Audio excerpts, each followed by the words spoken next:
למה? מה קורה? מה קורה? לא, הוא רוצה למשוך אותו, שהוא ידבר. כמה דקות מאוחר יותר המצלמה שוב נדלקת, ונתניהו פורס בפני מארחיו את משנתו המדינית, בלי מרכאות, בלי מסכות. מתחילים עכשיו להבין את פירוש הסיסמה, יש איזה כאן. יש איזה כאן, יש איזה כל מה ההבדל, מה ערפאת רוצה? הוא רוצה התנחלות אחת גדולה, קוראים לה תל אביב. כן, זה מה שקלטתי שהיא באה מאנגליה אומרת, גם תל אביב היא התנחלות. מבחינתם, לדעתי גם המים הטריטוריאליים שלנו. מדע? אבל זה שהם רוצים אותנו בים, כן, אבל בים... האמרים כרגע הם מקדים מלחמת, אני חושב שזה ישבור אותנו. לא העיקרי, קודם כל, לתת להם מכות, לא רק מכות כל כך מכירות, שהמחיר יהיה כבד מצוא. כרגע המחיר לא כבד מצוא. התקפה רבת היקף ברשות הפלסטינית. תביא אותם לפחד שהכל מתמוטט. לא פוחדים, צוחקים עלינו, יראו לנו לתוך הישב פה וצחוק ופשוט הם לא פוחדים לצורה. זה מה שנביא אותם ואז, רגע, אבל אז השוק מהעולם יגיד מה, אתם פוגשים? אתה לא מפחד מהעולם, ביבי. במיוחד היום עם אמריקה, אני יודע מה זה אמריקה. אמריקה זה לא שאפשר להזיז אותו בקלות, להזיז לכיוון הנכון. הם אומרים שהם בעדינו, אבל כאילו... לא יפריעו לו. אז שאם אנחנו עושים איזה משהו, אז הם... יש שווה, אז נניח שהם אומרים משהו. אז אמרו, 80% מהאמריקאים תומכים בה. זה אבסורד, יש לנו שם תמיכה כזאת, ואנחנו אומרים מה נעשה עם הממשל ההוא היה פרו-פלסטיני בצורה קיצונית. לא פחדתי לתמד שם. לא פחדתי להתאבד עם קלינטון, לא פחדתי להתאבד עם הרוב. בלעד הכי את המחיר הבינלאומי אני משלם, אז עדיף לי כבר לקבל תמורה. תמורה לאגרה.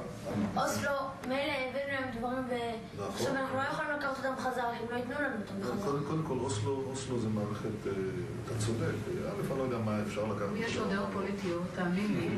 הוא אמר לאריק שרון דברים שאני אמרתי לו, זה לא דעה של ילד, הסכמי אוסלו זה אסון. כן, זה את יודעת ואני ידעתי. יפה, אז חשבתי שראש הממשלה... נכון, אבל חשבתי שראש הממשלה כן ידע, והוא יעשה הכל כדי איכשהו לא לעשות דברים קריטיים, כמו מסיבת חברון. מה היו הסכמי אוסלו?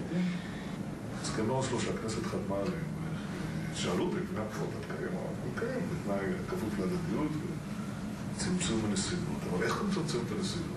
אני אתן פירוש להסכם שיאפשר לי להפסיק את הדהירה הזאת לקווי 67. איך עשינו את זה? הסכם אוסלו קבע בשעתו כי ישראל תמסור בהדרגה שטחים לפלסטינים בשלוש פעימות שונות, אלא אם בשטחים האמורים יימצאו התנחלויות או אתרים צבאיים. כאן מזהה ביבי פרצה. אף אחד לא אמר מה זה אתרים צבאיים מוגדרים. אתרים צבאיים מוגדרים, אני אמרתי, אלה אזורי ביטחון. בקעת הירדן, מבחינתי זה אתר צבאי מוגדר. נכון. זה אוקיי. יישובי בית שאן, עמק בית שאן. לך תגיד. אבל אז הייתה שאלה, מי יגדיר מה זה אתרים צבאיים מוגדרים? קיבלתי מכתב מקריסטופר, אליי ולערפאת, באותה לשון, שאומר שישראל בלבד היא זו שתגדיר מה הם את מיקום האתרים הצבאיים האלה ואת גודלם. עכשיו, הם לא רצו לתת את המכתב הזה, אז לא נתתי את הסכם כמוהו. הפסקתי את ישיבת הממשלה, אמרתי, אני לא חושב. רק כשהגיע המכתב, תוך כדי הישיבה, אליי ואל ערפאת, חתמתי על הסכם, או השררתי, היה חתום קודם. למה זה חשוב? כי באותו הרגע עצרתי בעצם את ההסכם אוסלו. ולמרות זאת, אדם משלנו, שידע שזו תרמית ושאנחנו יכולים להתאבד עם הסכם אוסלו, נותן באמת לדוגמה את חברון. את זה אף פעם לא הבנו. את חברון זה קורה. זה קורה, זה הדבר שקורה. אחד מהרבנים המפורסמים שאני מאוד מכבד אותו, רב של ארץ ישראל, אמר לי, מה היה אבא שלך אומר? הלכתי לאבא שלי. אתם יודעים קצת על העמדות של אבא שלי? לא. הוא נקרא עוד מעט. הוא לא בדיוק יונה צחור. לא, אנחנו מאוד... אז אבי שמע את השאלה, הוא אמר לי, תגיד לרב, שהסבא שלך, הרב נתן מליקובסקי, היה יהודי חכם. תגיד לו שעדיף לתת 2% מאשר לתת 100%. וזו הברירה שעומדת כאן הפרק. ואתה נתת 2%, אז שמת את הנסיגה הזאת במקום 100%. החוכמה היא לא להיות שם ולהישבר. החוכמה היא להיות שם ולשלם מחיר מזרח. זה מהקר הממשלה.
חושבים שלהיות קרבי זה פשוט להיות חייל בקו הראשון.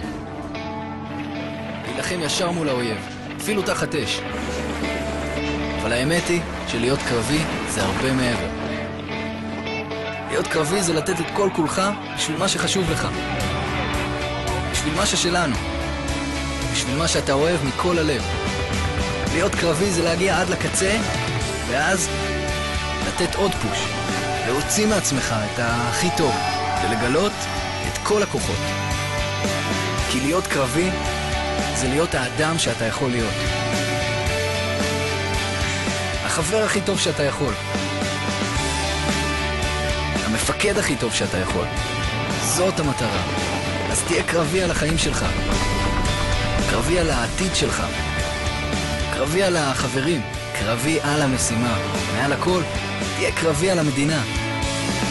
כי אין על המקום הזה. וחייל קרבי בצה"ל, אין עליך.